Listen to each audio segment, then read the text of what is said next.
Yes.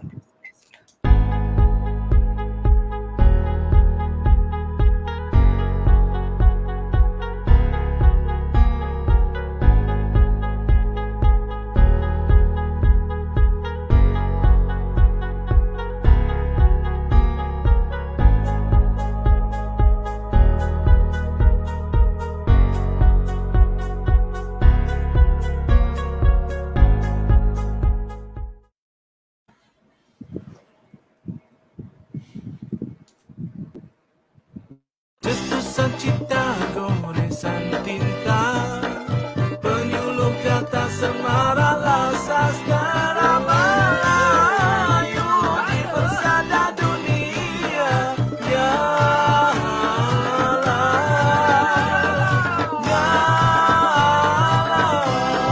ya Allah. Terbitan Unggun Kreatif. Salam hormat, salam sejahtera. Selamat datang ke podcast Nyala yang keempat. Ini adalah podcast kami yang dibuat secara langsung buat pertama kalinya. Sebelum ini 3 podcast sebelumnya kami buat secara audio yang dirakam. Jadi saya Nuridah Kamari dan Saya Farihan Bahrun kami merupakan pengasas dan pemilik bersama syarikat penerbitan Unggun Kreatif. dan pada malam ini kami berbesar hati untuk mengundang semua para penulis buku cerpen antologi cerpen Tanjung Katong Airnya Biru, dan ini adalah antara buku pertama yang kita terbitkan. Buku yang ketiga dan sudah masuk cetakan kedua, Alhamdulillah.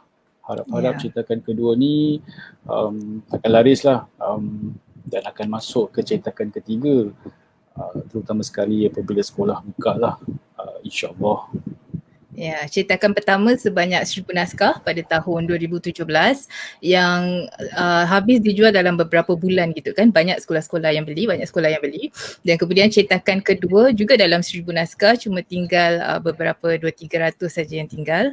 Jadi insyaAllah lah mungkin akan masuk cetakan ketiga kan kalau rezeki murah. Jadi tanpa melengahkan masa, boleh kita undang para penulis yang lain, Cik Farihan? Boleh. Bismillahirrahmanirrahim. Cikgu Ar-Azman A. Rahman, Cikgu Muhammad Nagib Ngatnan dan Cikgu Jo Labu atau Johan A. Rahman. Pertama sekali saya ucapkan selamat Hari Guru kepada para cikgu sekalian. Terima kasih. Bagaimana sambutannya di sekolah tadi? Semalam tak sekolah. Semalam. Oh, hari ni tak sekolah Hari ni holiday. Hari ni cikgu hore-hore kat rumah. Okey, jadi saya nak ucapkan terima kasihlah kerana sudi meluangkan masa bersama kami pada malam ini, dan kita ada beberapa soalan, dan pada masa yang sama para audiens yang sedang mendengar ni, anda juga diundang untuk bertanya soalan kepada para penulis kita. Apa saja mereka, saya tanya kalau ada soalan yang sensitif, rupanya tidak ada. Apa saja yang anda ingin tanya, mereka sedia untuk menjawab. Tanya saja apa. Soalan peribadi pun boleh kan, soalan tentang penulisan, soalan tentang pendidikan, cuma polisi saja ya, tidak boleh. Okey, kita mulakan dengan tema pada malam ini, iaitu ada udang di sebalik batu. Dan saya pasti untuk para guru, peribahasa ini tidak ada masalah lah untuk anda huraikan. Tapi apa kata kalau kita beri jawapan yang salah saja untuk untuk peribahasa ini, ada udang di sebalik batu. Siapa nak mulakan dulu? Mungkin saya mulakan dahulu ya. Pertama sekali, terima kasih kerana mengundang kami untuk podcast yang keempat Unggun. Okey, untuk menjawab soalan ini hanya jawapan yang salah. Mungkin jawapan saya ialah di mana-mana juga akan ada rezeki lah. Rezeki itu terdapat di mana-mana. Ya. Rezeki terdapat di mana-mana. Iya. Ya, jadi di balik batu pun ada udang lah, tu pun rezeki juga kan di balik batu. Ya, cikgu seterusnya. Okey, saya pula timbak. Dalam keadaan yang tersepit. Seseorang yang berada dalam keadaan yang tersepit. Dia macam udang lah, kena timpa dengan batu kan. Tersepit, tolong. Jadi ada udang di sebalik batu dalam keadaan yang tersepit. Sebab udang yang dihempak batu lah ya. Kalau Cikgu Johan? Dia menceritakan makna peribahasa ni sebenarnya ialah tentang hubungan yang baik antara jiran. Oh, macam mana pula tu? Apa sebab rasional dia ni dia yang tu? betul cerita dia tentang plankton dekat Bikini Bottom. Oh, bikini bottom Jadi the plankton tu dia hidup baik dengan Squidward, dengan SpongeBob. Jadi dia sebenarnya menampakkan hubungan yang intim sesama jiran. Oh. Saya rasa saya akan gunakan maksud ni dalam cerpen saya yang seterusnya lah kan. Baik. Bikini Tapi bottom hari ni sebenarnya panelis, barisan panel dia ada 4 kan? Ya, saya. Jadi masih lagi seorang yang belum menjawab tentang Saya nak jawab lah ni. udang. Jawab lah. Mengikut telahan patik, ada udang di sebalik batu ni sebenarnya satu bidalan lama yang pernah diungkapkan oleh Aristotle, dan dia bermaksud kalau jauh, nak mengembara dengan jauh haruslah pakai stokin. Kalau tidak kaki akan melicin. Itu saja. Ni kira mazhab Ahmad. Saya terfikir juga kadang-kadang peribahasa ni bagaimana agaknya nenek moyang kita fikirkan ada udang di sebalik batu. Adakah sebab mereka nelayan atau mereka biasa menyelam dalam lautan? Mereka cari-cari udang selalu dekat balik batu. Tapi kalau peribahasa yang betul, tengah buat keropok. Apa? keropok udang Ni mesti peminat Atau mereka keropok tengah buat keropok. Lepas tu ada satu terjatuh kan. Kita cari kat mana-mana. Lepas tu nenek moyang kita yang jauh tu nampak. Adalah udang sebalik batu. Mana? Oh, keropok udang. Balik batu. Mana? Baik, jadi kita tanya balik kepada pengacara, kepada host, apakah maksud sebenar ada udang di sebalik batu? Ada udang di sebalik batu, betulkan saya cikgu-cikgu kalau salah, ialah seorang yang ada muslihat kan. Kalau dia lakukan sesuatu yang baik sebab ada agenda yang tersirat, dia ada muslihat dia lah, dia bukan seadanya. What you see is not what you get. Ya cikgu? Jadi maknanya yang saya punya tekaan tadi tu salah lah. Boleh juga dibuat terjemahan je, dibuat kritikan je. Kalau dari sudut sastra tak ada yang salah. Tapi kalau dari sudut peribahasa, jadi ini membawa kepada pengalaman lah. Hari macam stres pula sebab saya macam stres pula Streamyard ni. Selalu kalau saya buat podcast boleh rekod, boleh berhenti, kemudian boleh rakam semula kan. Kalau macam tengah ada ingus ke, ada batuk-batuk ke apa ni, kita terus saja. Dan para penonton pun semakin ramai, buat saya semakin stres. Berapa ramai gunakannya? Dalam Boleh. 200 orang. Ramai tu. Tak adalah. 22 je. Saya tak nampak kosong tadi tu. Pengasam. Okay. Jadi berdasarkan kepada maksud peribahasa yang betulnya, ada udang di sebalik batu, maksudnya manusia yang bermuslihat. Apakah anda mempunyai pengalaman seperti itu, yang mana anda berjumpa dengan manusia seperti itu atau anda seperti itu? Siapa nak cuba dulu? Saya cuba dulu boleh? Sebab saya baru teringat satu cerita. Pernah sekali saya didatangi oleh seorang, tak nak cakap bangsa lah tapi masa tu saya di Kapap, tengah tunggu kereta, tengah tunggu awak lah. Jadi ada seorang tu datang kepada saya, dia kata jadi saya kata nombor apa? Nombor lah, nombor. Maaf, sorry, tadi terkeluar sekejap. Apa tadi? Kat kereta kemudian? Ada orang datang kepada saya, ke arah saya lah, dan dia kata awak nak nombor. Dia kata nombor apa? Nombor lah, nombor ekor. Jadi saya pun tahulah ada pergi game kan. Saya layankan je. Tapi apa yang menarik tu, dia kata kepada saya dulu, awak fikir dulu 4 nombor.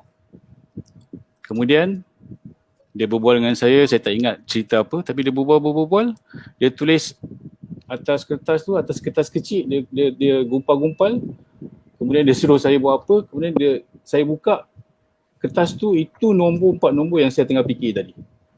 Jadi saya tahu ini satu tipu muslihat lah. Kemudian saya layankan saja. Kemudian pada akhirnya dia minta derma, dia minta duit. Jadi saya rasa kalau saya berdepan dengan orang yang manusia yang penuh dengan tipu muslihat tu, terutamanya mungkin salesman ataupun marketing manager ke apa kan, saya akan cuba layankan dulu. Saya nak tengok apa dia punya game. Itu kalau cara saya lah. Dan game tu mungkin akan dijadikan satu cerita, satu ploy. Itu kaedah saya. Soalannya ialah apakah nombor itu? Nombor dia saya tak ingat. Dia tak nak kongsi. Saya tulis. Jadi manusia jangan jadi pelukis alam. Tapi cerita ni dah 8 tahun yang lalu. Kalau nombor tu keluar pun dah expired lah agaknya. Saya nak sambung boleh? Ya, silakan cikgu. Silakan. Okay, bahagian saya pula. Saya amat berterima kasih kepada saudara Farihan kerana dah 8 tahun dia masih ingat kali pertama dia jumpa saya dekat kapak. Oh, dia 2 orang rupanya. Jadi pengalaman tu betul-betul dia ingatlah. Jadi saya amat bersyukur. Yang kedua, pengalaman ada udang di sebalik mi ni berlaku betul-betul dengan pada diri saya lah. Itu telah kirakan mendewasakan saya pada usia yang agak muda. Masa tu saya tinggal di Serenggun dan saya mendapat panggilan daripada seorang perempuan.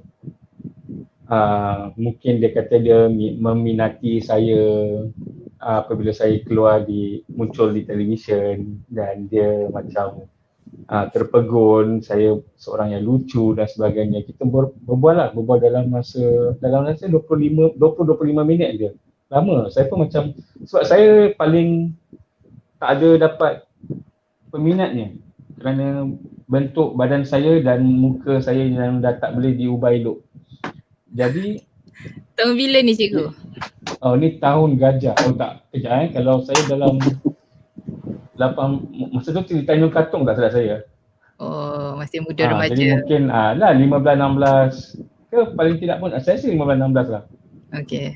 Jadi saya mendapat panggilan telefon, saya tanya mana dapat telefon ni? Adalah. Jadi saya pun cakap kalau ada adalah. So kita berbual, dia cakap dia suka mata saya candi, macam boleh membuat orang ketawa. Tetapi selalunya yang meminati saya, konon kalau ada yang minat pun, dia 2 golongan. Sama ada golongan makcik atau golongan anak-anak kecil makcik. Jadi yang tengah-tengah yang usia saya tak ada orang minat. Dia orang lebih meminati Faizal Ishak, Syarin, Khairuddin, Zakir. Ni semua kirakan grade A lah. Saya kira C-, basement 7, kapak paling ujung. Takkanlah. Saya pasti cikgu Johan ramai peminat ni. Jujur, ni berbual masjid ni. Zaman dulu memang all macam gitu. Sekarang pun sama je lah, sikit lebih kurang. Jadi bila dia telefon saya dah layan-layan, lepas 25 minit dia tanya, ada nombor telefon Syarin Azhar. So, saya ada. Kalau saya minta boleh tak? Cakap, boleh, kenapa nak minat nak? Saya minat nak berbual. Tapi masa tu Syarin okey, saya tengah isu kan. So cakap okey lah, saya kasihkan telefon dia. Lepas tu tak sampai, dah berbual 20-25 minit ni, tak sampai 2 minit. Dia kena buat benda, nanti dia telefon balik. Dan saya rasa dia terlupa nombor telefon saya. Sebab dia tak telefon balik. Begitulah nasib saya. Dulu dia telefon rumah ke telefon handphone? Dulu tak ada handphone kan? Masa tu tak ada handphone lah. Saya budak ingos lagi. Dia tak ada handphone, saya kat rumah. Dulu ada pager. Nombor telefon rumah. Pager pun belum ada lagi. Masa tu kalau pager ayah. Pinjam pun waktu nak pergi keluar.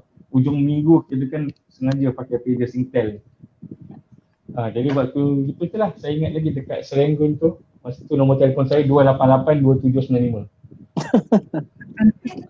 Telefon lah sekarang tak ada orang kat.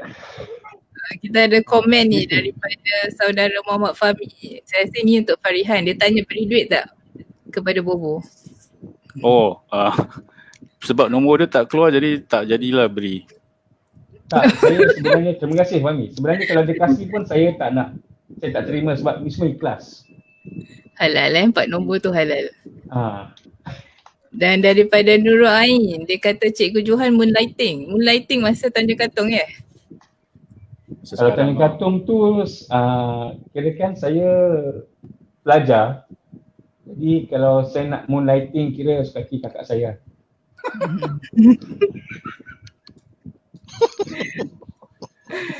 Okey. Seterusnya, cerita seterusnya. Cerita seterusnya. Cikgu lagi atau Cikgu Azman? Yang mana satu? Cepat Gib. Aku tengah tak ada cerita ni. Sama lah. Mungkin Tak mungkin pernah pengalaman jumpa. mungkin pengalaman secara khusus tu tak dapat saya fikirkan sekarang, tapi reaksinya serupalah. Layan dulu. Yang menarik tentang orang yang cuba tipu dan mempunyai muslihat ni, kadang-kadang mereka tersandung dengan kebohongan mereka sendiri kan. Jadi apabila kita dengar nanti akhirnya akan lah sepandai-pandai tupai melompat akhirnya jatuh ke tanah juga kan. Saya teringat dengan apa yang Mark Twain pernah katakan lah. Kata sesiapa yang berbicara dengan benar, maka dia tidak perlu ingat apa-apa lah. Okay, one who tells the truth does not need to remember anything. Jadi mungkin salah satu contoh yang kita boleh saya? Patut saya pelupa. Dia tengah ambil nota tu. Tapi memang betul. Mark Twain. Salah satu ciri nak tahu kalau orang tu cakap bohong, kalau dia bercerita tu dia berfikir. Maksudnya kalau kita tanya dia soalan, dia kena fikir dulu. Maksudnya dia nak cuba ingat apa yang dia pernah bohong kat kita. Jadi Tapi tak jugalah doktor. Ya. Sebab kadang-kadang orang yang berfikir tu dia cuba nak menyusun pemikiran dan juga ayat agar tidak menyinggung orang yang sedang dibincang sama tu. Ya, mungkin juga. Tapi kalau macam saya tanya, awak makan apa tadi? Tak ingat Mungkin tak ingat lah, mungkin tak ingat. Tapi antaranya kalau orang berfikir lagi kalau dia tengok kiri. Kalau dia pandang kiri, mata dia ke kiri, selalu dia tengah nak cuba melakar cerita dia tu. Cikgu Azman bagaimana pula cikgu? Korek hidung ke apa tu? Hidung saya gatal tiba-tiba. Janganlah korek depan kamera. Garuk dengan korek kan lain. Nak tunjuk apa perbezaan dia? Tak payah kan? Boleh tak? Boleh apa? Dah tunjuk frozen. Perbezaan dia. Okay. DM. Okay. Apa ni? Orang yang penuh dengan kelebihan. Ya. Saya tak ingat lah. Sebab kalau dah dalam situasi macam gini kan macam dia macam ni semua tak timbul. Okay, mungkin saya satu kalau dekat sekolah ramailah. Banyak udang-udang kecil di sebalik batu-batu. Pasal kat sekolah banyak batu, banyak udang kecil-kecil yang kalau tak hantar homework semua kan. Ni macam-macam tipu muslihat dia keluar. Ada masalah ni lah, masalah tu. Tapi mungkin saya kongsi satu pengalaman tahun lepas. Saya berpeluang bercuti sebelum COVID tutup segala-gala pergerakan keluar negara kan. Saya sempat ke apa? COVID tutup. Sedih marah semasa. Biasalah. Well. Okay, sebelum COVID tutup. Waktu tu dekat mana Dekat Maldives. Tak, jangan tipu. Dekat Italy. Ya. Dekat Milan. Dekat Milan. Waktu tu saya melancong, kemudian nak naik dia punya train lah, kereta api. Jadi pasal dah dengar banyak nasihat daripada kawan-kawan, jadi saya pun ingatkan anak-anak di Itali ni mesti berhati-hati, lebih-lebih lagi tempat yang ramai orang dan sebagainya. Jadi kita sentiasa awas lah dengan orang sekeliling kita. Dan kebetulan waktu nak masuk kereta api tu, jadi saya awasi lah orang-orang keliling, tengok anak-anak dan sebagainya. Jadi kita dapat lihat, dapatlah ni tipu muslihat, tak payah buka mulut tapi dengan pergerakan. Jadi orang-orang ternyata orang-orang yang kadang-kadang kita tak sadar tu, dia punya muslihat power. Sampai adalah seorang gadis rupawan dari Milan ni yang masuk sama-sama dengan anak saya. Perasan waktu kami nak masuk ke dalam train tu, dia datang dekat dengan pintu masuk yang kami nak masuk tu. Kemudian dia diri pun dekat-dekat dengan kami. Kemudian saya tu pun macam betul lah pegang back kamera, tapi tanpa disedari dengan muka selamba sardin je, sempat dia mencapai ke bag saya tu, cuba nak buka zip back kamera tu, dah hampir mencapai. Nasib baik anak saya perasan dan anak saya menjerit. Wah, dia tak bergerak, dia tarik tangan dia letak bawah kot dia buat bodoh je. Lepas tu dia pelan-pelan kebetulan pintu buka dan dia pun keluar. Jadi tu satu pengalaman baru bagi saya, bagi kami sekeluarga. Jadi macam tak sangka lah, macam dari tengok wajahnya, cara penampilan dia macam office worker cantik dan sebagainya. Tetapi rupa-rupanya di sebalik kecantikannya, rupa-rupanya dia udang lah. Rupa-rupanya dia udang geragau. Udang geragau mengerenyam. Dan jadi kalau anaknya tak leka tu, terima kasih. Kerana maksudnya kalau anaknya tak prihatin tu dia dah ambil lah ya. Mungkin saya dah kesian saya dah tak ada kamera. Ya. Kami ada soalan daripada Nijila Craig. Untuk Cikgu Johan saja. Apakah inspirasi untuk tulis cerpen Iblis Sudah Mati? Ini nanti mungkin kita akan bincang. Unggun juga Terbitan Unggun Kreatif, Iblis Sudah Mati.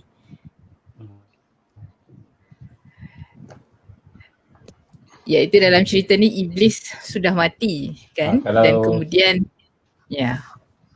saya silakan cikgu. Apa nak jawab sekarang ke? Nak jawab sekarang ke? Boleh. Atau kita simpan kemudian. Boleh. Sekarang kita saya sebarang. Sebab selepas ni nanti kita akan bincang tentang proses. Jadi saudari ini je lah, kita akan jawab soalannya kemudian. Kita ada komen daripada saudara Puan Pasida Rahmat. Udang apa yang paling cantik dan sedap? Dia nak beli udang besok ni. Udang bakar. Udang yang orang lain dah kopekkan. Itu kerja saya. Pada saya udang yang naik kereta api kat Milan. Udang betina yang tangan dia merayap. Ada soalan daripada Hak Mongoose. Ada tak legend-legend? Itu budak Bukit Panjang Government High tau. Boleh suruh dia, boleh tendang dia keluar tak? Okey, kejap lagi. Yang pernah tipu orang dan penuh dengan muslihat. Takkan nak bercerita kan? Kalau kita dah tipu orang, kita tak bercerita. Tapi ada ke yang nak dedahkan rahsia? Dalam penulisan adalah. Dalam penulisan kan biasanya kita sulam dengan sedikit imajinasi. Kita gunakan fakta, tapi ada unsur muslihat di situ, dan untuk kadang-kadang untuk mencantikkan cerita dan menaikkan memberikan climax kepada plot dan sebagainya, kita masukkan sedikit unsur-unsur muslihat, unsur-unsur bukan tipu lah, nak sedapkan cerita. Bagi saya lah. Tapi kalau nak tipu orang dalam di luar sana, tak nak cakap sekarang lah kan. Sebab penulis ni dia mesti pandai reka dunia dia sendiri kan, dan bila dia reka dunia tu, dia reka segala-galanya. Baik watak dan perwatakannya, jalan ceritanya dan semuanya lah. Itu juga seperti penipuan. Tapi dia bukan tipu untuk mencederakan atau merugikan pembaca. Dia sebenarnya mengayakan lagi imajinasi pembaca. Jadi ni bukunya Tanjung Katong Airnya Biru daripada 4 orang penulis ini. Dan apabila saya mengadakan bengkel penulisan di Sekolah Menengah Tanjung Katong tahun lalu, dan kemudian saya cuba sebut nama-nama seniman dan seniwati yang lahir daripada sekolah tersebut, nampaknya ramai yang lahir daripada Tanjung Katong selain daripada anda berempat, isteri anda juga, Cikgu Azman, kemudian tak salah saya Sabri Wang kan, Datuk Khairul Anwar Saleh dan beberapa nama lagi lah. Apa agaknya keistimewaan sekolah ni yang lahirkan ramai seniman yang kreatif-kreatif? Apa yang anda belajar kat sekolah tu yang sekolah lain tak diajar? Cikgu Nagib ada teori tentang air water cooler tu kan? Mungkin lah okay, selain guru-guru lah yang memang tunjuk ajar dengan baik, kawan-kawan yang menggunakan bahasa Melayu secara seharian, mungkin juga lagu sekolah sendiri. Kerana chorus lagu sekolah tu ada tentang Rutherford, Da Vinci, Tagore and Albert Einstein. We hope we have rightly invoked your aspiration and your fame kan. Jadi mungkin itu adalah tak nak melodi dia nyanyi. macam mana? Oh lupa. Ingat tapi tak perlulah. Diam. Nak nyanyi sama-sama? 1, 2, 3. Dengar. Dengar. Dan saya tahu logo Sekolah Menengah Tanjung Katong tu ada gambar Da Vinci kan. Dan dia pegang macam burung dengan apa lagi satu? Dacing Mesin terbang Mesin terbang Apa? Mesin terbang? Mesin terbang. Flying machine. Invention. Oh, okay.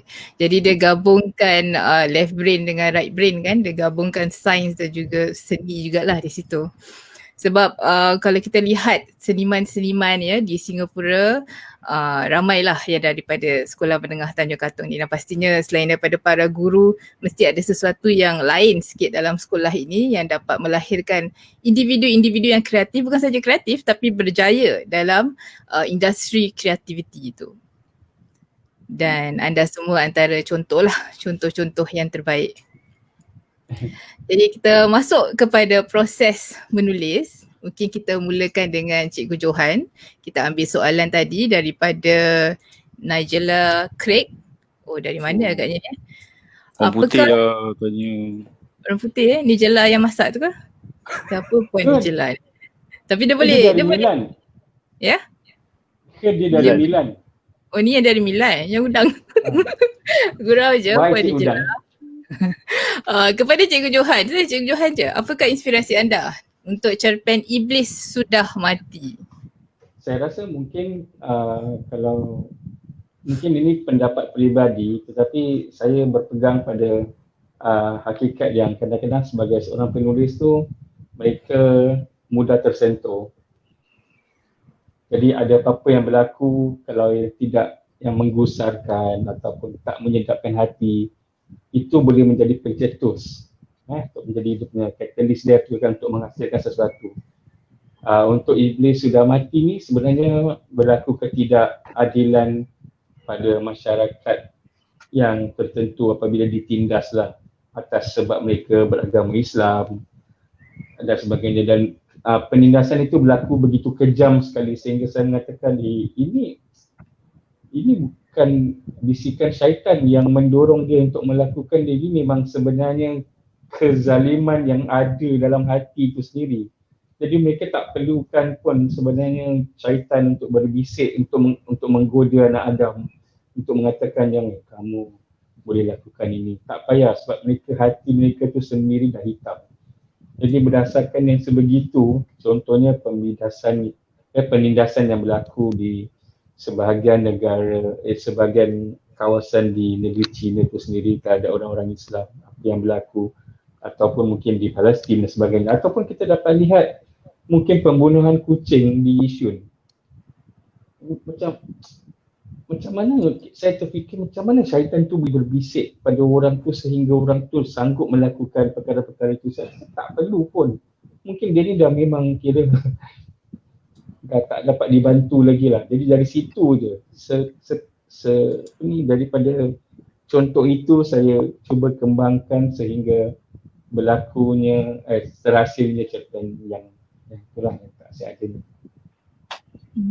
Sebab cerpen ini yang menariknya ialah kita ambil andaian bahawa iblis tu sudah mati, tapi manusia sendiri secara zahirnya atau secara asalnya itu sudah pun jahat Jadi kita tak perlu iblis, kita boleh lakukan kejahatan dengan sendirinya. Oh, dahsyat sekali message-nya tu.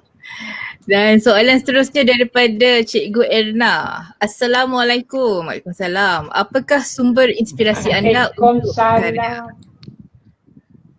Apakah sumber inspirasi anda untuk berkarya? Adakah anda tengok bulan, tengok awan, tengok wajah-wajah isterinya ke, tengok wajah anak ke?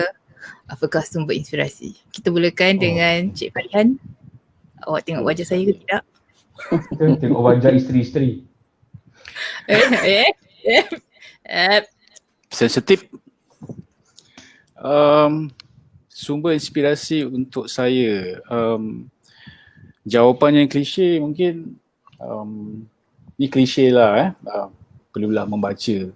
Kadang-kadang memang kalau kita membaca benda yang bagus, dia akan timbul idea yang bagus. Begitu juga kadang-kadang kalau kita menonton filem ataupun siri drama yang betul-betul menggugah pemikiran kita, dan kita akan terbetik untuk mencari ataupun menulis sesuatu yang lebih kurang sama. Macam bagus hari ni, macam mind blown, nak kena tulis sebaik cerita yang kita tengok tu. Jadi saya berpegang kepada falsafah GIGO, garbage in, garbage out. Kalau kita tengok benda-benda yang tak bermanfaat, tak berfaedah, yang menghayalkan, dan kita pun mungkin akan menulis cerita yang lebih kurang sama. Jadi apa yang kita tulis tu satu lantunan daripada apa yang kita garap, yang kita serap. Jadi bagi saya sumber inspirasi saya dikeliling, tapi saya akan cuba menyaring dulu yang mana bagus, yang mana mungkin tak bagus.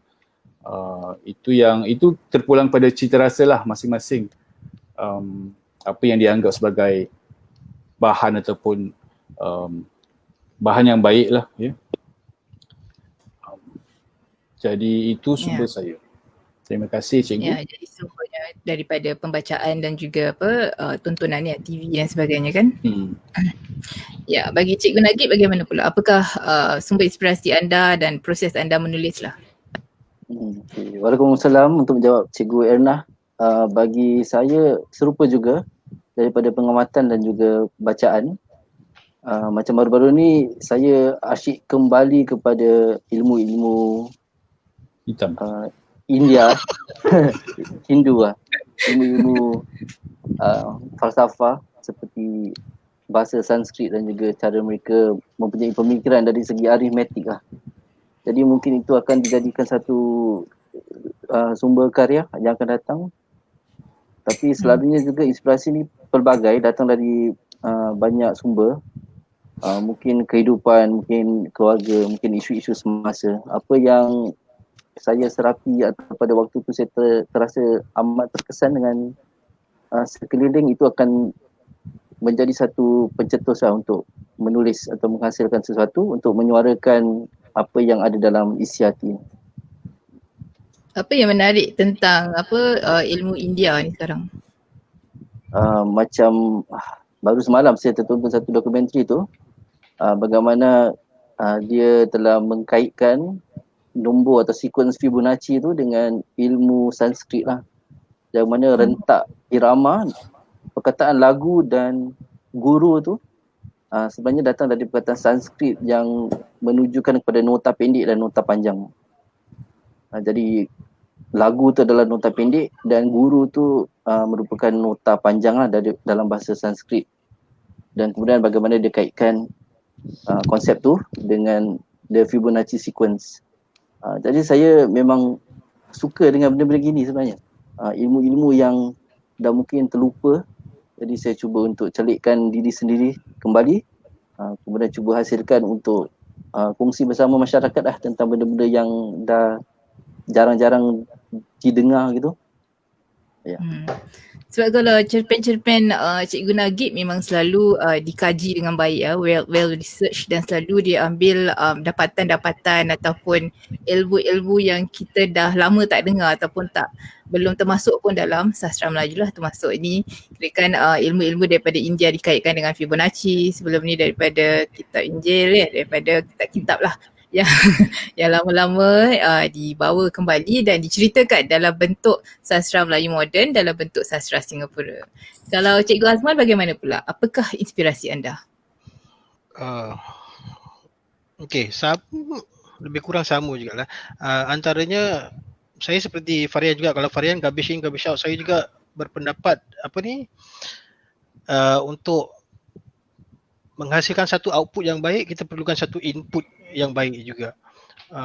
Seperti mana saya suka berkongsi dengan pelajar-pelajar saya, kita menghasilkan karya ataupun penulisan ni dia macam masak-memasak jugalah. Kita nak hasilkan satu hidangan, bahan-bahannya mesti siap. Dari mana kita dapatkan bahan-bahannya juga penting. Bagi saya, selain daripada pembacaan, pengamatan, pengalaman apa yang berlaku di sekeliling saya juga penting. Antara lain kadang-kadang perkara-perkara kecil yang menyentuh hati saya boleh kadang-kadang membuat saya nak duduk menghadap komputer dan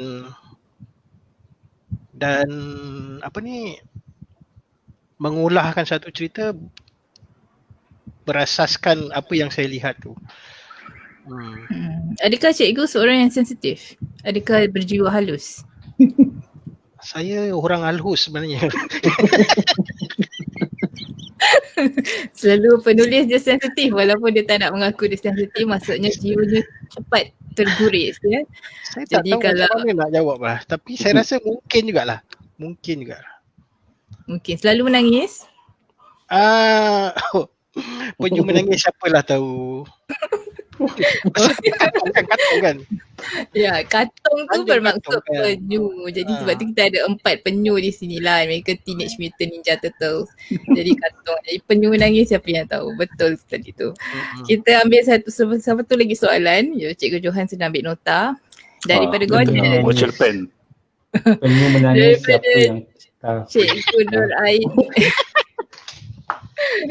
Okey, soalan daripada Cikgu Nur Ain Ismail Esmeralda. Salam semua. Pernahkah anda mengalami writer's block? Dan bagaimanakah anda mengatasi writer's block untuk melengkapkan karya anda?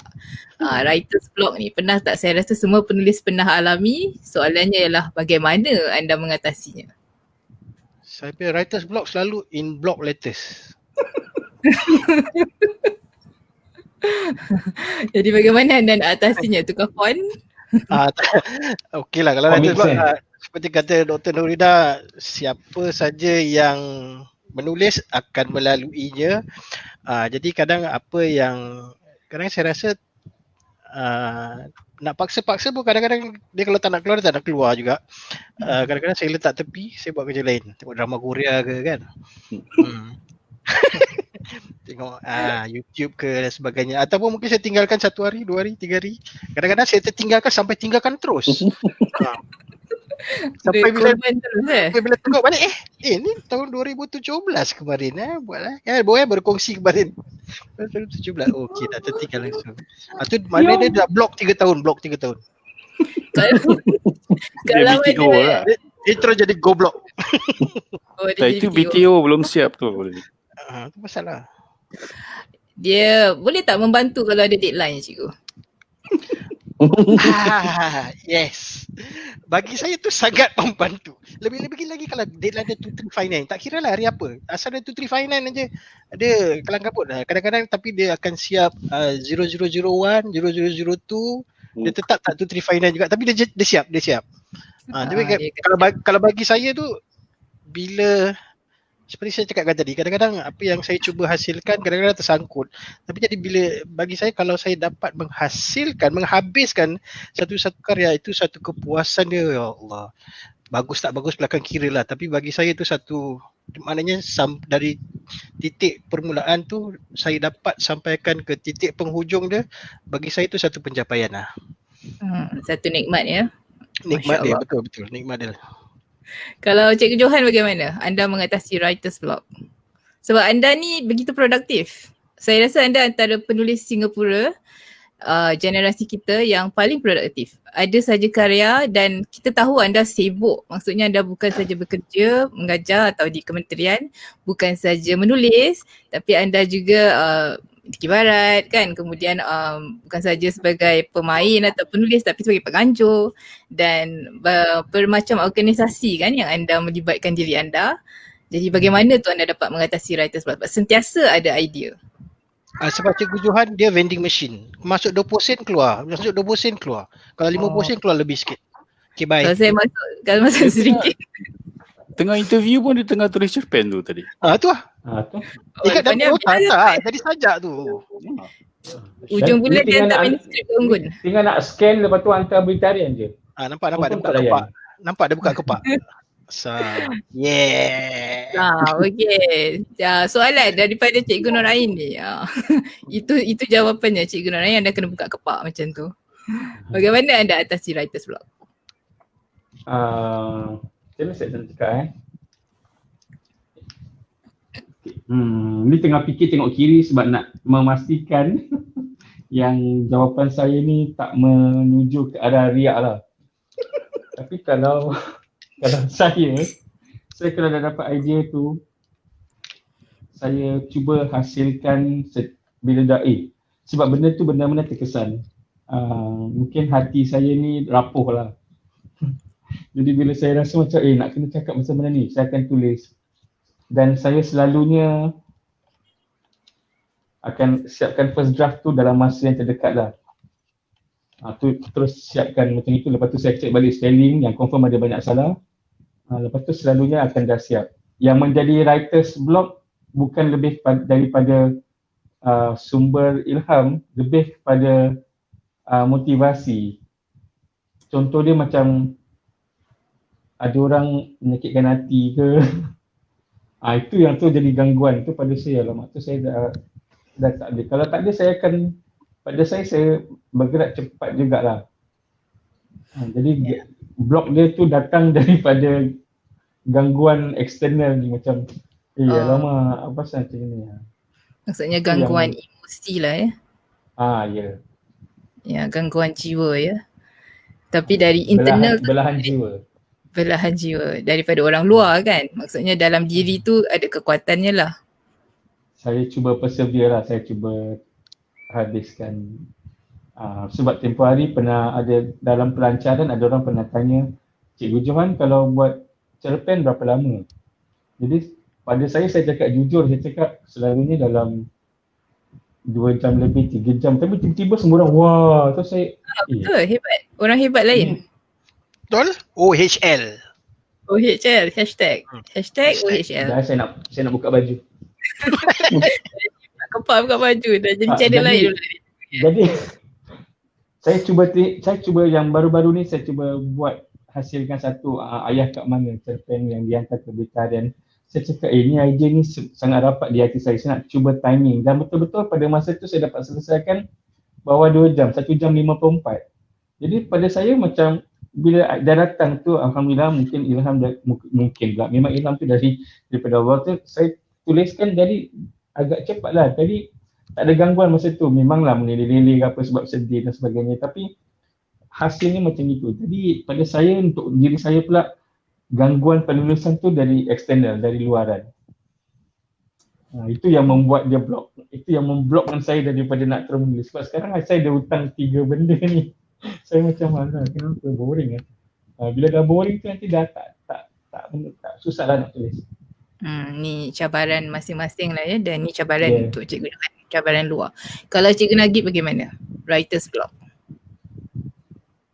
Memang pernah mengalami. Selalunya kalau mengalami itu pun kerana faktor-faktor luaran lah. Selalunya kalau ada sesuatu yang meninggalkan kesan yang mendalam, saya akan cuba cari masa, sama ada lewat malam selepas isteri anak-anak dah tidur ataupun antara masa bila dah simak kerangan pelajar-pelajar ke, selitkan masa lah untuk habiskan. Tapi kalau betul-betul lah ada satu waktu tu di mana saya tak dapat sambungkan ceritanya mungkin saya akan buat kajian lanjutan bersekitaran tema ataupun ilmu yang ada dalam cerpen tu atau karya tu, dan selalunya itu akan mencetuskan ide-ide baru yang saya boleh muatkan dalam cerpen tu. Jadi bagi saya untuk menjawab soalan ni, writer's block membuat kajian lain mengelilingi tema yang serupa untuk mendapatkan lebih banyak idea yang sesuai untuk dimasukkan ke dalam karya. Jadi makin banyak kita membaca, makin banyak kita menggali, akan ada saja idea-idea yang terapung-apung kan yang boleh dicapai. Untuk Farihan bagaimana? Bagi saya ada kombinasi daripada beberapa penulis juga yang tadi kita sebutkan.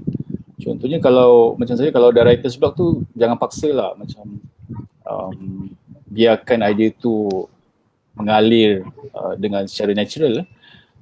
Bagi saya seorang penulis ataupun seorang penggiat yang kreatif tu dia perlu ada in the zone.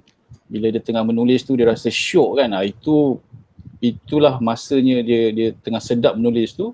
Itu yang patut dia menulis. Kalau dah tak rasa in the zone tu, itulah writer's block tu. Bagi saya tak apa, tinggalkan dulu. Seperti Nagi, seperti Cikgu Azman juga, kita kaji benda-benda lain, tapi kena berhati-hatilah sebab kadang-kadang kita nak cari benda, nak kaji benda lain, dia akan bersangkut paut, dia macam masuk Wikipedia, dia klik link sini, pergi link sana, sampai cerita tu pun dah tak tahu ujung pangkal cerita tu. Jadi kena berhati-hati bila buat kajian yang seiringan lah. Tapi saya jarang lah kalau nak tulis cerpen dalam 1 jam 45 minit seperti orang-orang hebat tadi kan, macam OHL. OHL kan, tu memang satu pencapaian yang dahsyat lah. Memang jarang orang dapat tulis cerpen dalam 1 jam 2. Ya, dia buat bagus pula tu, kemudian disiarkan di mana-mana, dapat hadiah pula tu. Jadi orang ini memang sesi pakat hentam seorang Dia memuja. Okey, soalan daripada saudara Akmal Nur. Salam semua. Apakah genre-genre yang semua penulis ingin cuba untuk karya-karya pada masa hadapan? Selain daripada sajak, cerpen, anda juga menulis di Barat kan, 3 daripada anda. Apa lagi genre-genre mungkin nak buat dalam pentas ke apa ke? Genre yang belum ada cuba anda cuba. Bagi saya mula dulu saya nak cuba untuk tulis novel. Baik novel kanak-kanak, novel remaja, novel dewasa lah. Nak cubalah. Sebab nak tulis novel ni memerlukan satu stamina dan semangat yang panjang yang yalah, macam dah tulis 2-3 chapter, lepas tu nak kena sambung dan sambung. Jadi ini satu kecekalan pada seorang penulis tu yang mana akan menguji tahap beliau untuk menyelesaikan satu karya yang panjang. Dan nikmatnya itulah apabila dah siap satu novel tu, barulah rasa kepuasan. Bagi saya, genre saya novel lah seterusnya kalau boleh lah, insyaAllah. Sebab cerpen tu dia macam sprint kan, 100 meters, tapi novel tu dia stamina, ada 2.4. Marathon, ya. Kalau Cikgu Azman bagaimana? Ada tak genre yang belum dicuba yang nak cuba? Saya sama macam Fariha juga, angan-angan. Tapi saya pun masih, kalau banding dengan Fariha, saya lagi jauh lagi. Sebab saya antologi cerpen pun belum ada kan. Jadi saya rasa saya nak mungkin tumpukan kepada cerpen dahulu. Tapi pada waktu yang sama tu kira macam macam doktor cakap, dia macam marathon kan. Jadi dia short sprint ni macam latihan untuk mengasah lagi supaya mudah-mudahan lah satu hari. Mungkin bagi mereka yang tak kenal Cikgu Azman ya, Cikgu Azman selain daripada tulis cerpen, juga baru menang anugerah sajak kan untuk Poetry Festival atau tahun lalu ya? Cikgu Johan tahun ni. Tahun ni Cikgu Johan, tahun lepasnya Cikgu Azman kan? Atau 2 tahun? Tahun lalu 2 tahun berturut-turut. 2 tahun berturut-turut je. Dan Cikgu Azman dan juga Cikgu Johan juga menulis untuk dari Tok Kadi kan? Penulis skrip dari Tok Kadi. Dan anda juga menulis lirik Kiki Barat. Jadi sebenarnya belen-belennya. Kisah Tok Kadi. Kisah Tok Kadi. Sorry. Kisah Tok Kadi. Jadi genre-genrenya tu Hantar pun memang dia. dah pelbagai lah. Itu Ya? apa? Apa dia mengumpat tadi tak dengar? Apa? Bujang Hantar pun dia, macam-macam cerita dia. Jangan tak. Tak lah. Ya. Bila Cikgu Azman mula menulis skrip TV? Bila kahwin dengan Seri. Oh ya. Tak, tipu. Waktu tu Seri belum pandai menulis pun, baru belajar spelling. Oh ya. Berapa jarak usianya tu? Pido. Saya tak ingat lah yang tak ingat tahun berapa lah. Tapi yelah, saya mula dengan bantu-bantu kepo-kepo tu, tolong cek bahasa lah konon.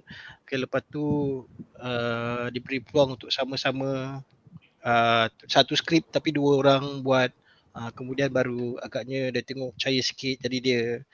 Tapi apa pun saya belum sejauh ni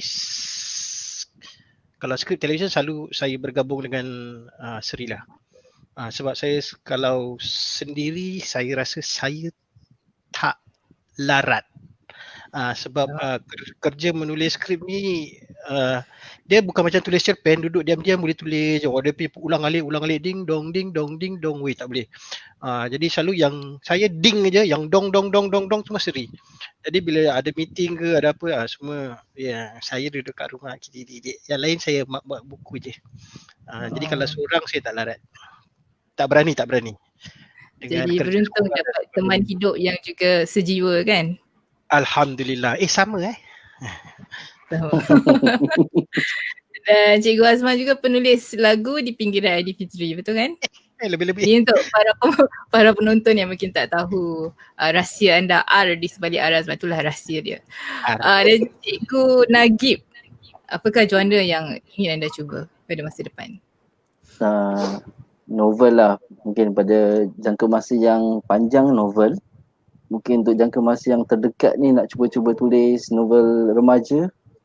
Memandangkan sekarang anak-anak pun dalam peringkat umur sekolah menengah, sekolah rendah. Jadi mungkin itu lebih relevan lah untuk pertama halayak pembaca-pembaca muda. Tapi pada waktu yang sama juga boleh menggarap mereka untuk menyumbang idea lah, anak-anak saya juga. Jadi itulah angan-angannya, novel dan juga novel remaja. Ya, insyaAllah. Sebab novel akan menuntut stamina. Dan Cikgu Johan, ada tak genre yang anda belum cuba? Saya rasa anda cuba semua kot. Betul. Repair lift pernah. Repair menjaga printer telur asin. kan? Betul. Stek mesin. Macam-macam lah semua saya. Jadi kalau ada apa-apa rosak pun cakap saya juga. Tak adalah, kalau boleh saya hutang satu. Saya hutang satu novel sebenarnya. Maksud waktu tu Profesor Lim Swee Tin datang ke Singapura. Saya turut serta dan dia katakan sepatutnya saya sediakan novel tu, tapi sedang buat novel tu projek lain masuk, mencari kristal masuk, pertandingan ini masuk. Jadi saya very competitive in nature. Saya terus letak tepi, sambung, tapi benda tu masih ada sebenarnya novel tu. Jadi tu merupakan salah satu mungkin harapan saya. Yang lagi satu tu yang non-fiction punya tu lah, tentang sejarah perkembangan dikir barat di Singapura. Itu lambat lah, tapi saya ni banyak sangat benda lain lah. Dia kadang-kadang buku tu kita tak buat terlalu cepat kan, dia macam mutiara. Kadang-kadang makin lama dia peram, dia makin berharga. Dia akan bersinar-sinar nanti. Okey, soalan seterusnya daripada saudari Farida Ishak. Salam semua. Soalan untuk Cikgu Azman dan Cikgu Johan. Boleh tak Cikgu kongsi tajuk hasil karya yang Cikgu rasa adalah masterpiece masing-masing? Saya rasa saya boleh buka kepada keempat-empat anda. Karya anda yang dianggap masterpiece yang mendefinisikan diri anda sebagai penulis dalam apa dua genre?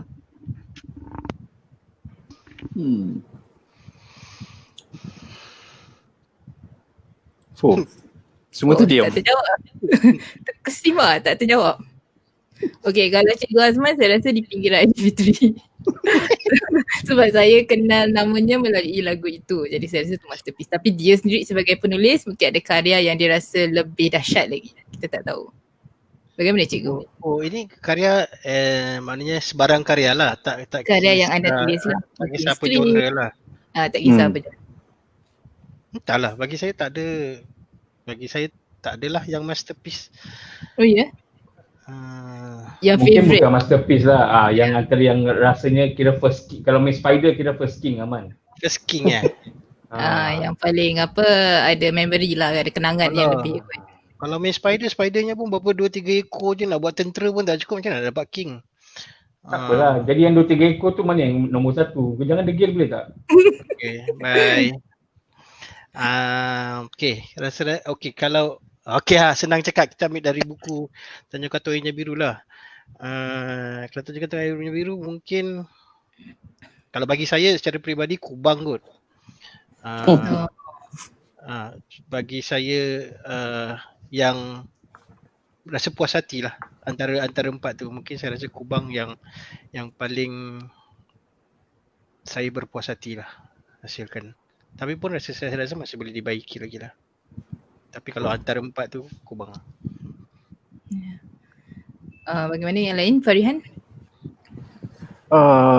Kalau saya memang susah untuk nak pilih yang paling favourite, tapi bagi yang satu karya yang menjadi penggerak tu cerpen yang berjudul Bintang 12 yang terkandung dalam kumpulan cerpen saya Kesumat Sang Avatar. Itu merupakan cerpen pertama mungkin yang saya tulis selepas beberapa tahun lah tak tulis, dan cerpen itu pun tercetus sebab masa tu kami berdua, saya dengan awak pergi KL. Saya kan. Awak lah. 5 orang kat sini. Okey. Jadi dan saya rasa itulah nak kata masterpiece tu mungkin boleh diperbaiki, tapi itu mungkin satu cerpen yang menjadi penggerak so-called career dalam penulisan cerpen lah. Sebab saya rasa kalau saya lah, karya anda yang saya paling suka ialah Saudagar Masa kan, seni kata Diki Barat, dan itu juga bagi anda kemenangan yang manis kan bila anda menang lirik terbaik. Okey, pada tahun 2000. Tahun 2000, ya, saya ingat. Cikgu Johan? Saya rasa dalam perjalanan seseorang tu menjadi macam menghasilkan karya penulisan dia, yang mula-mula tu dirasakan baik, tapi makin lama kematangan, pengalaman, penghayatan, dia rasa ni lagi baik, ni lebih baik. Jadi sebenarnya dia lebih pada yang lebih terkini lah. Itu yang dirasakan yang lebih baik berbandingkan dengan yang mula-mula kita hasilkan. Jadi kalau saya fikir balik tadi, rasanya ada 2 kot. Yang pertama tu ialah seni kata lagu luar biasa. Saya sendiri pun macam bila dah terhasil tu macam boleh mampu hasilkan, macam pada saya tak tahu lah, nak puji diri sendiri tapi nak tunggu orang puji tak datang kan, jadi puji je lah. Baik bu, baik tu luar biasa tu, baik. Dengar title dia macam tak ada tolok banding. Title apa luar biasa? Luar biasa. Title je dah luar biasa. Apa lagi? Janganlah. Janganlah berhenti. Jadi dia yang tu lah, yang lagu tu oleh Meraki Studios. Saya pun pada saya bila terhasil seni kata tu, bila dipadankan pula dengan gubahan dia, ya Allah Rabbi, macam ni memang kena lah pada saya sangat lah. Dia dah saling merestui, saling melengkapi. Jadi pada saya itu yang antara yang satu lah, yang kalau cerpen sejauh ni saya rasa Bantal Pak Akop lah. Bantal Pak Akop, siapa yang baca semua rasa kesannya, dan saya teruja juga nak dengar lagu luar biasa tu kalau dia mengena kan. Dekat Spotify ada. Spotify ada ya. Boleh dengar Spotify luar biasa dinyanyikan oleh akaun apa? Akaun Harif Junior ke? Bukan? Bukan. Yang dia nyanyikan lagu dia Lydia, tak salah saya. Nanti saya cari. Teruja sangat nak dengar lagu. Kalau penulis sendiri kata itu masterpiece, maka masterpiece lah ia. Kalau Cikgu Nagih bagaimana? Apakah masterpiece anda, karya agung anda setakat ini? Agung karya saya biasa-biasa saja, pasal bila menulis tu niatnya memang untuk kongsi isu-isu yang mudah difahami oleh masyarakat lah. Tapi kalau nak dikatakan tentang kerelevanan karya, mungkin ada 2 yang termaktub dalam buku Tanjung Katong Airnya Biru tu. Yang pertama ialah Buaya Biru, yang kedua ialah tahun ini tahun kita. Oh, tahun ni tahun kita. Itu berdasarkan pengalaman di sekolah menengah Tanjung Katong kan? Tak salah saya. Yang itu merupakan tema Alam Semula Jadi. Oh, Alam Semula Jadi ya. Yang tahun ini tahun kita, yang tentang pembinaan Thomson Line lah. Jadi pada waktu tu agak rapat dengan apa yang berlaku di sekeliling sekolah yang di mana saya mengajar.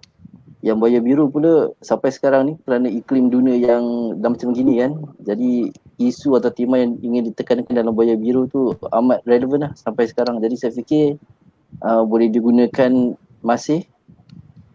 Dan saya dengar Cikgu Azman juga dah gunakan di sekolah beliau kan, bagaimana cerpen tu dikupas oleh pelajar-pelajar beliau. Okay. Kita sudah sampai ke jam 9.30, Pejam Celik dah sejam dah kita berbual dan Cikgu Bobo juga Cikgu Johan harus bergegas ke Zoom yang lain. Tidak ya? Boleh kita ambil satu soalan terakhir ni daripada saudari Farina Abdul Rahim. Apakah tujuan utama kamu berempat menulis? Saja-saja atau untuk sampaikan mesej? Marah ke apa ni? Apakah tujuan utama? Apa tujuan kamu menulis? Saja-saja atau sampaikan mesej? Sekarang? Asal kau tulis ni sekarang? Suka-suka ke apa? Gitu kan? Saja-saja ke atau ada mesej? Saja-saja ke ada mesej? Cakap lah. Saya. Kamu berempat, cepat. Kami kena jawab serentak tau. Jom. Kita bagi jawapan kita tapi serentak. 1, 2, 3. Jom berbual. Saya. Jadi kalau macam gitu, kita selalu memang macam tu. Okey dah. Okey, adakah harap ia menjawab soalan anda? Cik Farina. Jangan nanti next podcast dia tak datang lagi. Okey, sebelum kami mengucapkan selamat malam kepada para Pasti dah kena jawab. Tak jawab? Ya. Jawab. Apakah Tadi dia tujuan jawab. utama? Belum Okey, lah. Itulah tadi main je. Main-main je. Jangan duk kreatif lah Cik Farina. Okay, saya jawab. Selalunya saya tulis tu untuk meluahkan, berkongsi perasaan apa yang saya lalui. Sebab saya kalau kendalikan bengkel penulisan pun saya cakap selalunya kita berpaksi pada 3P ni lah kan, pengalaman, penghayatan dan juga perasaan. Jadi kalau ketiga-tiganya tu menyentuh ke atau salah satu tu menyentuh perasaan saya ingat berkongsi, mungkin sebagai pendedahan ataupun sekadar berkongsi saja. Jadi apabila orang membaca dan dapat tahu tentang apa yang berlaku, sama ada melibatkan diri mereka ataupun melibatkan individu-individu yang tertentu. Jadi itu bagi saya. Okey, saya. Silakan. Saya mula sebagai satu aktiviti suka-suka. Tapi kemudian saya dapati benda suka-suka ni sebenarnya sangat berkesan untuk sampaikan mesej. Maka selepas tu saya punya pandangan tentang dunia penulisan ni berubah sedikit. Jadi saya rasa ada satu wadah untuk menyampaikan mesej. Baik, tak semestinya bila kita cakap nak sampaikan mesej tu mesej yang besar-besar lah. Jadi mesej yang kongsi tentang pengamatan kita tentang apa yang berlaku di sekeliling kita. Itu sajalah. Farihan? Ya, saya nak sambung? Tak nak. Bagi saya dia bergantung kepada genre penulisan. Kalau misalnya kalau menulis tentang puisi tu, saya fikir dia hujan ke boh? Tadi nak minta di bawah. Orang hebat lain. Minta orang payung tadi. Okey. Kalau misal kata kalau menulis sajak tu, bagi saya lah tujuan utama untuk merakam momen. Kalau seorang fotografer tu jurugambar, dia merakam momen dengan petikan kamera kan. Kalau penulis tu dia mempunyai alat seperti huruf-huruf dan aksara tu, jadi dia merakam dengan kata-kata. Jadi itu satu tujuan utama saya dan juga untuk sebagai satu terapi lah. Kadang-kadang macam terlalu banyak benda yang bergelojak dalam kepala otak ni, kadang-kadang macam kita perlukan satu luahan, satu wadah untuk meluahkan. Jadi kalau pelukis tu dia akan meluahkan segala yang membendung dalam jiwa dia ke atas kanvas kertas. Bagi seorang penulis tu dia meluahkan dengan kata-kata. Misalnya dengan cerita, dengan sajak dan sebagainya lah. Jadi itu tujuan. Kalau nak kata sampaikan message tu memang seperti kata Cikgu Azman, kadang-kadang kita tak tahu sama ada message tu sampai ke tidak. Jadi kadang-kadang tu berapalah ramai yang orang baca karya kita kan. Jadi message tu kalau sampai, alhamdulillah, memang kita nak sampaikan message. Tapi ialah kita kena tengok juga kalau sama ada karya tu diterbitkan secara meluas ataupun berapa orang je yang baca kan. Jadi berapa orang yang baca tu pun adakah mereka dapat message tu. Itulah tujuan saya. Jadi dia lebih kepada ekspresi lah ya. Maksudnya benda tu dah peram lama nak disampaikan. Kalau Cikgu Latif bagaimana pula? Saya lihat ni sebagai mungkin satu amanah pasal anugerah yang telah diberikan. Ini saja yang mungkin kekuatan saya lah. Jadi saya gunakan ni sebagai amanah lah, tulis. Kalau ada apa-apa message yang ingin saya sampaikan pun saya terbuka kepada bagaimana interpretasi pembaca.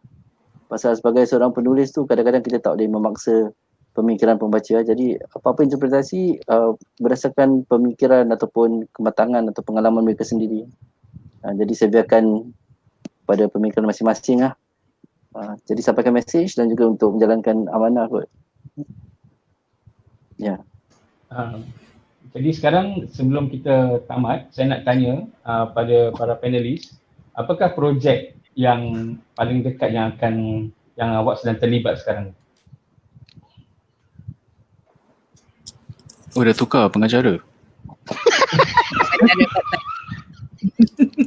Sebab saya dah sampai ke 10. Dia dah biasa jadi pengacara.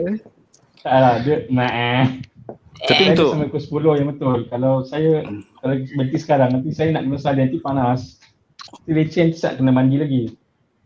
jadi untuk makluman semua, selepas ini Cikgu Johan ada acara di Tak apa cerita lah. tak apalah, kita promote juga. Ya, selepas ni Cikgu Johan akan ke mana? Website mana? Facebook Nisun ya? Facebook, MQ. PA Mesra, MQ. Ada Dikir Barat Spontan ya. Dikir Barat Spontan bersama-sama dengan Hakim Ketomprek daripada kumpulan Dendang Mutiara. Okey, boleh soalan penutup projek yang terakhir. Projek yang seterusnya. Cikgu lagi. Okay, sebenarnya ada projek lah yang saya dan saudara Farihan telah mulakan 1 September lepas, baru-baru ni saja. Kami telah memulakan satu lelaman untuk perkongsian fiksyen mikro dalam bahasa Melayu untuk penulis-penulis Singapura dan juga serantau lah. Dan mungkin selepas ni pihak Unggun boleh kongsikan juga lelamannya. Boleh? Ya, jadi di lelaman ni kami cuba untuk mengetengahkan penulisan-penulisan fiksyen mikro dalam bahasa Melayu ataupun secara thought, di mana penulisan atau karyanya semua di bawah 500 patah perkataan, dan harapnya akan lebih diterima oleh masyarakat selepas jurnal-jurnal lain yang ada sekarang. Cikgu Azman? Apa projek ya? Projek seterusnya ialah untuk menghasilkan certot untuk untuk apa projek yang mereka berdua di atas sedang usahakan. Deadline dah lepas kan? Tak ada, ni ongoing. Silap korang tak bagi deadline. Dia kena ada deadline. Jadi writer's block banyak nanti. Cikgu Farihan? Tak kena cakap 2359 untuk situ ni. Bagi saya sedang menyiapkan novel. Sekarang baru adalah 100 perkataan dan tajuk dia. Okey lah. Okey ya. Tapi memang memang projek novel lah. Dan yang empunya diri tu yang tanya bagaimana projek-projek anda? Mesti banyak projek. Saya dah jadi moderator. Jadi saya nak kena tanya Dr. Nida. Saja je. Saja je hijack. Saja je. #OHL macam ni lah. Satu projek ialah projek interlude. Siapa penulisnya kita rahsiakan dulu, tapi dia adalah koleksi cerpen yang lain daripada yang lain, yang maha dahsyat, yang maha hebat kerana yang penulisnya pun orang hebat yang lain daripada yang lain. Itu sebagai penerbit lah. Sebagai penulis saya juga sedang malah dalam beberapa minggu ni akan melahirkan koleksi ataupun kumpulan sajak yang pertama lah yang berjudul Gigi Nadi Masih Rongak. Oh ya, dah keluar dah. Boleh dapatkan sikit tak dekat nasi? Boleh nampak yang satu speaker ni. Farihan boleh berbual tak? Jadi kita tak nampak muka-muka lain. Single ke orang yang jaga tu? Kan nanti kita nampak satu frame je kan. Yang ni. Tu dia. Biasanya bangganya saya. Inilah. Sebenarnya tadi saya kidnap peranan moderator sebab saya nak lihat yang ni lah yang betul. Niat saya baik yang betul. Bedi cucuk yang tadi tu. Dah lah hantar certok lambat. Apa lambat? Belum hantar lah. Okey, rahsia rumah tangga kita jangan dedahkan di sini. Betul? Jadi kami ada beberapa buku yang baru lah ya. Cikgu Johan belum perlu pergi kan? Boleh tak kita curi anda untuk 5 minit ni? Okay. Boleh sampai ke 10 yang betul. Okay, kita boleh perkenalkan buku-buku baru sekarang Farihan? Dengan para pemimpin sekali di sini. Single frame jadi nampak besar. Sabarlah ya Allah. Kecoh. Gairah. Jadi ini merupakan kumpulan puisi Noridah Kamari yang pertama sebenarnya. Akan diterbitkan dalam seminggu 2 ini. Sudah masuk ke proses pencetakan. Jadi ini merupakan koleksi beliau yang menggabungkan sajak-sajak yang pernah menang hadiah sastra, anugerah persuratan, Golden Point Award dan sebagainya. Dah tak boleh masuk lagi lah GPA. Tak, dia belum menang first jadi boleh. Tapi dah ada buku. Dah cetak buku ke? Saya dah order. Boleh pergi order. Saya pun dah order. Boleh promo lagi satu buku? Boleh. Ni pun saya dah order. Tak nampak. Sabar. Okay. Ladang Seribu Mimpi, kumpulan sajak oleh penyair veteran Muhammad Ismail Abdullah atau lebih dikenali sebagai Mia. Saya suka dengan sajak dalam buku ini sebab dia melantunkan semangat 70-an. Banyak ada 2 bahagian dalam buku ni. Satu sajak-sajak yang ditulis waktu 70-an dan kemudian sajak-sajak yang baru ditulis dalam 2-3 tahun yang lalu. Dan saya lebih terkesan dengan sajak puisi-puisi yang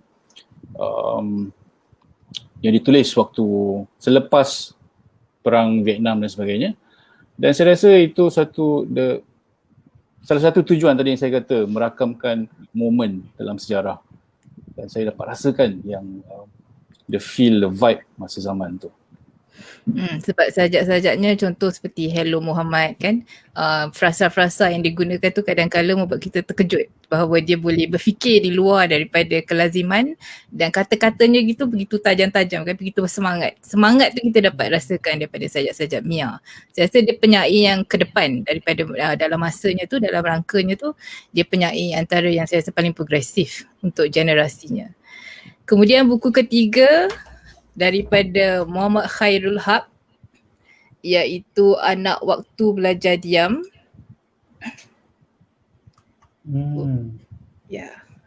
Ini sesuai untuk pembacaan di sekolah, untuk murid-murid di sekolah kerana dia dibagikan kepada 5 fasa pendewasaan.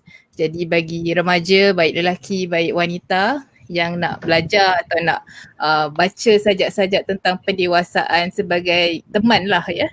Bila ada masalah ke apa, ini buku yang menarik sekali. Dan kemudian buku keempat, Bara Dia ialah daripada Ma'ruf Saleh, Cikgu Ma'ruf Saleh, kumpulan cerpen berunsur sejarah. Jadi ada daripada cerita-cerita daripada sejarah Melayu dan juga cerita-cerita daripada sejarah Islam. Jadi cerpen-cerpen di sini semuanya berunsur sejarah dan dia berikan twist kepada cerita-cerita ini dimasukkan dalam dunia moden. Jadi ada yang dia dalam cruise liner, kemudian dia jumpa dengan seorang lelaki tua iaitu Hamzah Fansuri dan ceritanya bertolak daripada itulah. Jadi premis cerita ni amat menarik dan sesuai juga untuk pembacaan di sekolah. Jadi 4 buku baru dan pada 13 September hingga 20 September akan berlangsungnya Pesta Buku Melayu Singapura yang mana Unggun Kreatif juga terlibat. Ia akan dilangsung secara online. Jadi kami ada beberapa acara lah yang akan diterbitkan secara online dan kalau anda beli buku daripada website kami sepanjang tempoh ini 13 September hingga 20 September dan anda mencecah $30 ke atas, anda akan mendapat beg percuma daripada Buy Singlit. Beg ini berwarna kuning. Jadi di sini anda boleh letak buku anda. Saya macam lelong lah ya. Jadi anda boleh bawa sini. Every life. Ya, every life lelong. Like and share. Okay. $1. $1. Like and share. Cantik Dia beg nampak dia. macam kuning tapi warnanya ialah mustard. Jadi dia kuning, kata orang macam kuning tahi itulah tapi dia kuning yang cantik lah bagi saya, dia kuning gelap Ayo sikit. cakap tahi. Tak boleh lah. Habis apa najis? Ayo dekat internet cakap tahi. Budak-budak tengok. Mustard saya. Mustard. Mustard.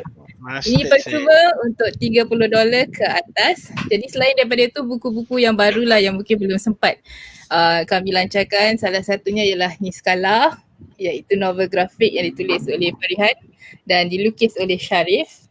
Dan kemudian buku kanak-kanak Part-Part Dedaun Ketupat oleh Amanah Mustafi. Jadi ini antara beberapa buku baru yang akan kami jual.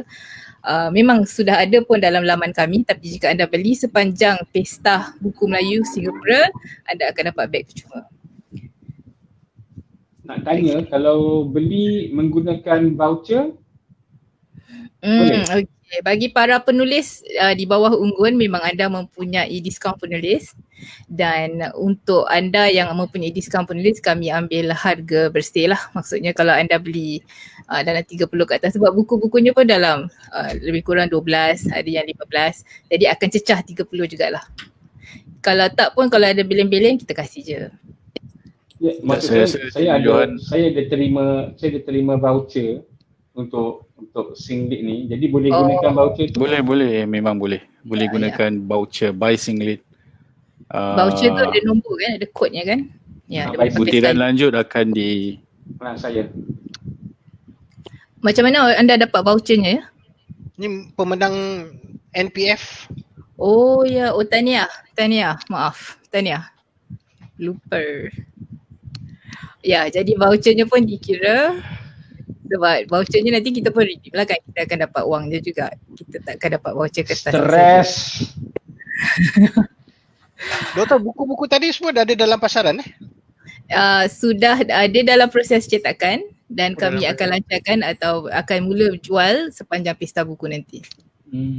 Ya. Okay. Baik. Puan moderator. Okay, mungkin soalan terakhir.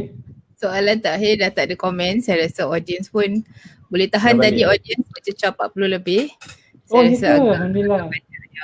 Dan ramai yang komen di sini saya tak dapat baca semua sebab ada yang cakap hello, ada yang cakap hi, ada yang cakap hashtag OHL. Oh kita tahulah untuk siapa tu kan. Dan kemudian 2 orang pula tu cakap OHL. Dan soalan-soalannya dah saya cuba tanyakan sebanyak mungkin. Mungkin soalan yang terakhir lah ni daripada Pasida. Berapa banyak kertas dakwat dan lampu telah terkorban dalam menghasilkan karya yang baik? Berapa banyak yang dah terkorban dalam menghasilkan karya yang baik? Kertas, dakwat dan lampu. Selalu kita makan keropok Berapa banyak keropok yang dah terkorban? Dia jarang makan kertas. Keropok kalau satu cerpen lebih kurang yang keropok rempeyek tu 5 tong habis kot. Oh ya. Itu untuk 2 muka surat pertama. Saya keropok jarang, dia sinonim dengan keropok. Betul? Yang ada Daun-daun ada- tembakau. Itu banyak habis. Oh. Kalau saya asam. Asam yang Asam. saya beli dekat Changi Village. Kedai roti tu dia jual satu pack $3. Cuba nak tengok tak saya tunjukkan? Boleh silakan. Kalau Sedap. Cikgu Nagi, apa yang anda mengunyah bila berkarya? Lalu minum air je. Minum air je? Minum air. Tak makan-makan? Okey, buka sikit. Najib disiplin. Oh, Asam ni. banyaknya. Sedap. Oh, inilah sumber inspirasi dia. Ya, inilah Dia yang buat supaya saya tak tidur. Oh. Eh. Okey. Dah. Okey, Tahu jom tak kita apa pergi Changi makna Village hari ni. peribahasa Ikam makan tuan. Baik, mewakili Nurida juga mungkin saya dapat berterima kasih kepada para panelis sekalian kerana meluangkan masa untuk berkongsi pengalaman dan cara proses menulis dan sebagainya. Banyak-banyak terima kasih dan semoga para penonton yang masih menonton dan akan menonton pada masa akan datang dapat juga kunjungi laman kami di unggunkreatif.com untuk mendapatkan buku-buku sastra Melayu Singapura ya. Terutama sekali sebab sepanjang Pesta Buku Melayu minggu hadapan 13 September hingga 20 September. Ada kata-kata terakhir daripada para guru semua? Saya juga nak ucapkan terima kasih kepada Unggun Kreatif kerana memberi kami ruang pada malam ini. Pertama sekali kerana memberi kami peluang untuk ini bukan buku, ini poster sebab tu dia besar. Lebih besar daripada muka.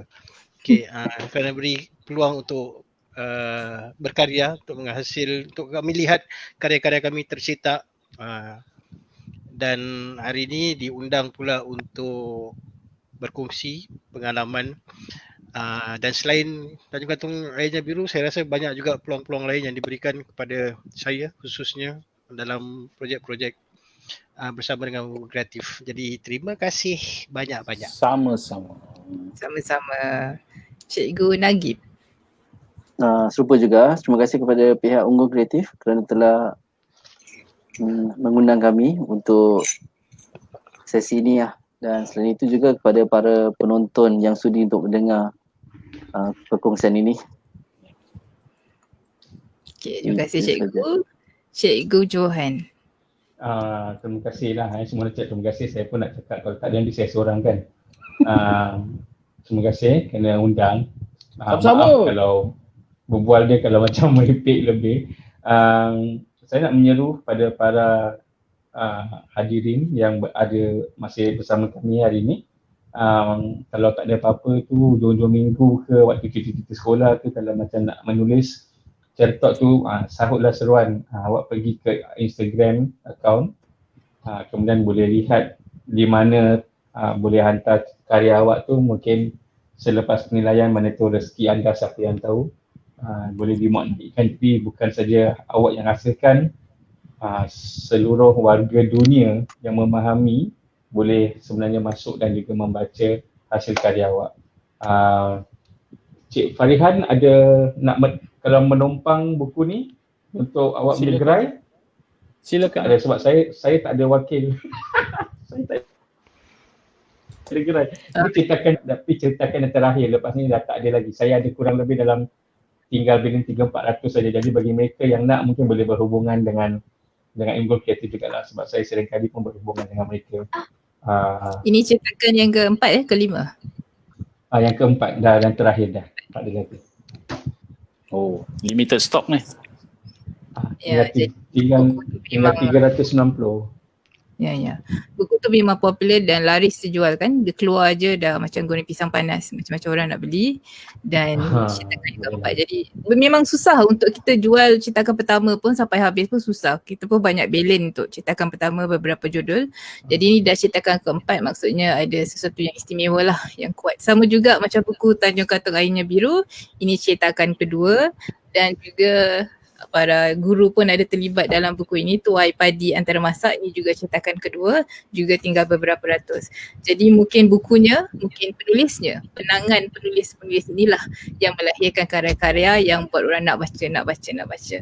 Jadi saya ucapkan terima kasih sekali lagi kepada Cikgu Azman, Cikgu Johan, Cikgu Nagib, Farihan pastinya, rakan sehidup saya.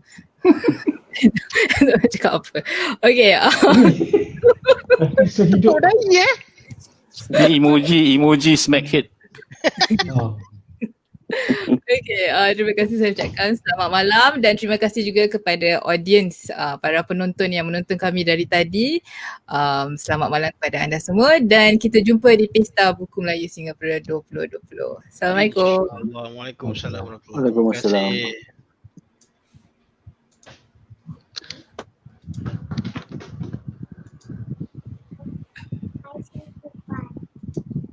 Ni dah boleh lift Letusan cinta goresan tinta, penyuluh kata semara lasas Melayu di persada dunia.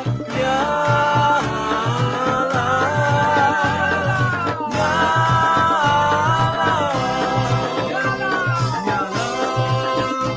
Terbitan Unggun Kreatif.